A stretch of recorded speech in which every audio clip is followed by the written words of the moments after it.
Okay, on this video we're going to talk about the memory seat buttons on the door of the Volvo.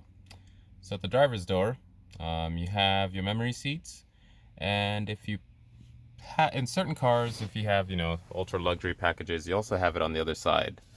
But the trick about a Volvo's memory seats, so you have 1, 2, and 3 here, and you want to press M and then the number that you're memorizing to. You see the orange light, the red light that disappeared there?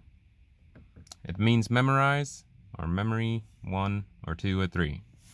Now, if you did this while you're in the car, your memory for your seat, you'd have to hold the button. Well, it's moving my seat back, you could hear it. It's moving me further away, and I'd have to hold this the entire time. If I let go, then the seat stops.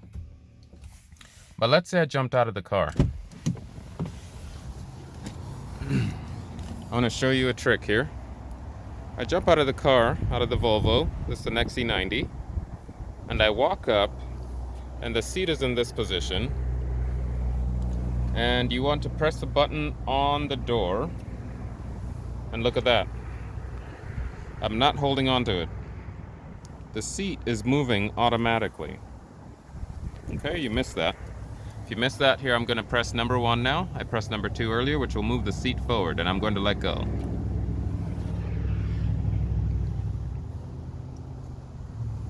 That's how you do your seats automatically, is with the door open on a Volvo. It's set up this way so that, especially for the elderly, that you don't have to look for the buttons on the side of the seat down here. And the seat can raise to the right level before you get in and lower to the right level just by the press of one button here. It's harder when you're sitting in the car and you're holding on to the button, and as soon as you let go of the button, it stops.